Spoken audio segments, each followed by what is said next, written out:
안녕하세요. 놀라운 논란의 미스터 논란입니다. 손흥민 선수가 뛰고 있는 토트넘 소식 전달해드리도록 하겠습니다.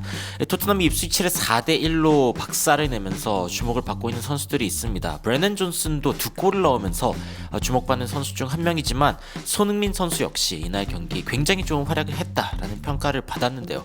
어떤 이야기들이 나오고 있는지, 그리고 이제 상대 감독도 굉장히 당황하는 모습을 보였는데 어떤 이야기들이 나왔는지 바로 들어가 보시죠.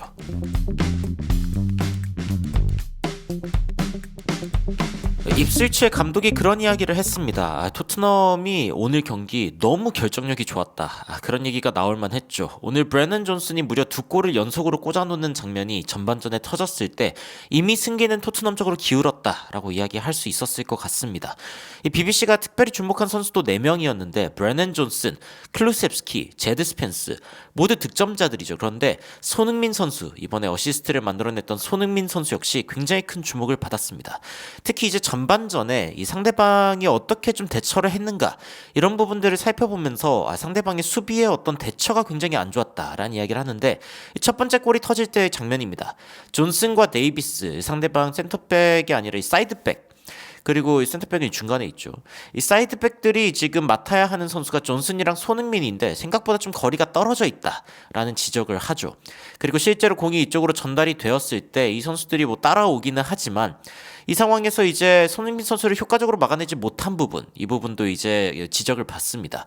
특히 손흥민 선수가 순간 속도를 올려가지고 그대로 이제 크로스를 올리는데 브래넌 존슨 역시 이제 손흥민 속도를 따라가서 열심히 뛰어간 다음에 그대로 마무리를 하는 장면이 토트넘의 선제골로 이어지기도 했죠. 두 번째 실점 장면에서도 조금 더 이제 이 간격에 대해 신경 쓰는 이 손흥민 선수를 맡고 있는 이 거프리 선수의 모습을 볼 수가 있는데, 여기에서도 패스가 들어가고 손흥민 선수가 뒷공간으로 들어가면서 굉장히 큰 공간을 만들어냅니다.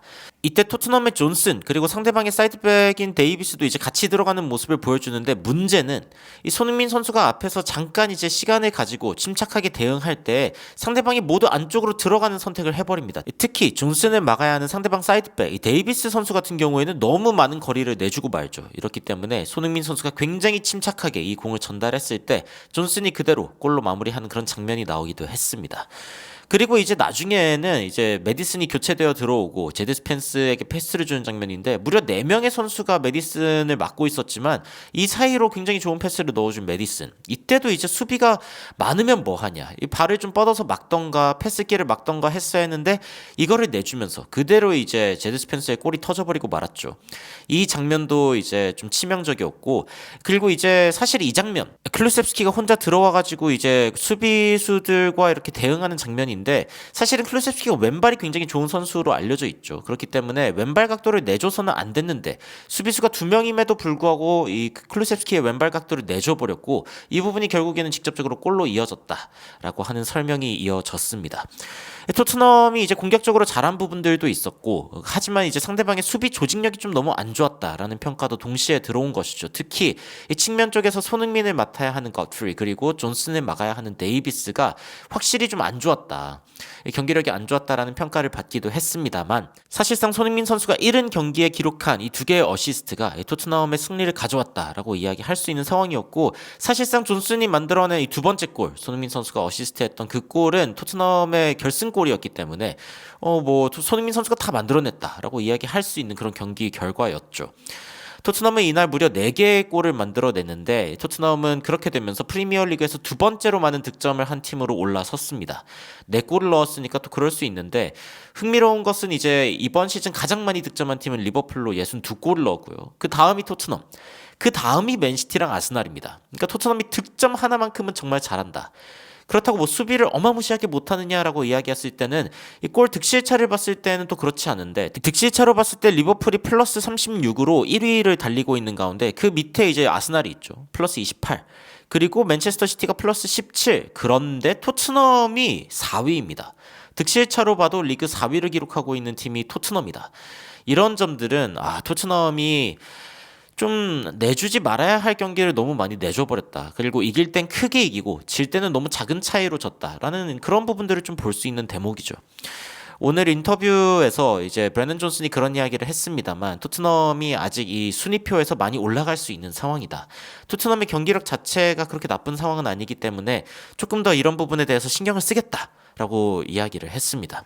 BBC에서도 토트넘이 조금 더 반등할 수 있는 가능성이 있어 보인다라고 이야기를 하고 있는 상황이고요. 특히 제 컨디션이 돌아온 손흥민 선수 같은 경우에는 굉장히 좋은 활약해주고 있다라고 평가를 했습니다.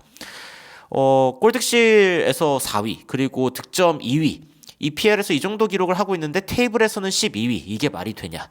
토트넘 팬들도 이제 이럴 수가 라는 말이 저절로 나오고 그들의 어떤 수비에 대한 그 분석이 굉장히 맞는 것 같다. 상대방이 좀 제대로 득점하지 못했고 데안 클루셉스키가 왼발잡이라는 것도 제대로 이제 그 파악하지 못했고 브래넌 존슨이 파포스트 쪽에서 득점할 수 있는 부분들에 대해서도 대비가 안 됐던 것 같다라고 이야기가 나오고 있죠.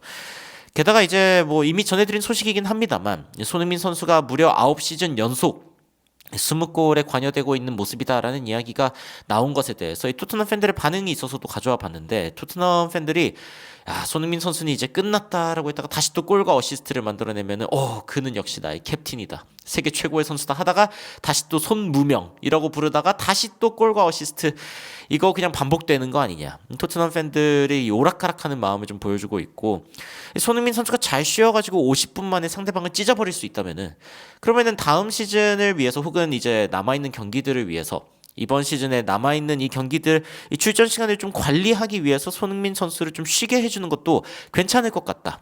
앞에 50분씩 전속력으로 뛰게 하는 게 낫다. 뭐 이런 이야기가 나오고 있기도 하고요. 토트넘이 이 너무 힘든 가운데 손흥민 선수 사실 꾸준하게 이 활약을 보여주고 있는데 손흥민 선수가 얼마나 꾸준한지에 대해서 우리는 take for granted 너무 당연하게 여긴다. 이런 이야기들도 나오고 있습니다. What a legend. 사실 손흥민 선수의 최근까지의 활약에 대해서 할 수 있는 말은 이게 전부가 아닐까. 진짜 레전드다. 이렇게 많은 골들에 대해서 사실 이번 시즌은 10개의 골, 10개 어시스트에 공헌을 하고 있는데 아직도 12경기가 더 남았다는 점 그리고 심지어 이제 유로파리그 경기도 남아있다는 점을 감안할 때 손흥민 선수는 분명히 시즌 하이를 그리고 커리어 하이를 향해서 더 나아갈 수 있는 그런 상황에 있습니다. 팀이 이렇게나 성적이 안 좋은데 말이죠. 여하튼 최근 보면은 또 토트넘 팬들이 아스날 성적에 대해 관심이 많습니다. 3번 연속 2위를 할 수 있다라는 이야기가 나오고 있고 이건 EPL 역사상 이제 최초라는 이야기가 나오고 있는데 아스날이 이번에 졌습니다. 그러면서 리버풀과의 승점 격차가 더 벌어지고 말았습니다. 11점 차이로 벌어지고 말았고 사실상 리버풀의 우승 아니냐라는 이야기가 외신에서 나오고 있습니다. 물론 이제 10위권에 이제 39점 풀럼이 39점인데 토트넘은 지금 승점 33점으로 사실상 이 상위권 뭐 중상위권에 올라가기도 지금 벅찬 상황이다라고 이야기를 할 수도 있겠지만 최근 토트넘은 또 3연승을 거두고 있고 리그에서 3연승을 거두고 있는 팀이 없습니다. 전혀 없죠.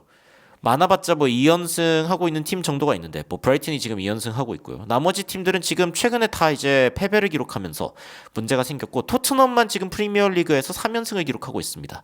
이것도 좀 주목할 만한 부분이 아닌가라는 생각이 들죠. 그래서 뭐 최근에는 프리미어리그 타이틀 결국에 결정난 거 아니냐. 뭐 아스날이 웨스트햄에게 충격적인 패배를 당하고 참고로 웨스트햄은 16위입니다. 웨스트햄에게 충격적인 패배를 당하고 리버풀도 맨체스터 시티를 상대로 2대0으로 이겼기 때문에 결국에는 뭐 리버풀이 우승하는 거 아니냐라는 이야기가 나오고 있고 탑4 그러니까 이제 그 챔피언스 리그를 갈 수 있는 그런 부분들을 봤을 때에도 리버풀, 아스날, 맨시티, 노팅엄 이 정도 이야기가 나오고 있고 만약에 탑5가 갈 수 있다라고 하면은 이제 확률은 또 바뀌게 되는데 그런데 만약이긴 하지만 토트넘이 또 유로파를 우승하게 된다면은 그러면은 또 이제 몇 팀이 챔피언스 리그를 갈 수 있게 될지 이런 부분들도 지켜봐야겠죠. 여하튼 실시간으로 바뀌고 있는 프리미어리그의 분위기에서 리버풀은 점점 더 우승이 굳혀져가는 분위기고요. 그리고 토트넘은 드디어 뭔가 반전을 만들어내고 있다라는 이야기들이 나오고 있습니다. 특히 이제 득점만큼은 잘하고 있다라는 이야기가 나오고 있고요. 과연 토트넘은 이번 시즌, 이 남아있는 시즌에 순위를 어디까지 끌어올릴 수 있을지, 그리고 유로파는 또 어디까지 갈 수 있을지 한번 지켜보도록 하겠습니다. 여러분들은 현재 토트넘을 보시면서 어떤 생각이 드시는지 굉장히 궁금한데요. 댓글로 의견 남겨주시면 더욱 흥미롭고 또 재밌는 소식으로 찾아뵙도록 하겠습니다. 이상 놀라운 논란, 미스터 논란이었습니다. 시청해주셔서 감사합니다.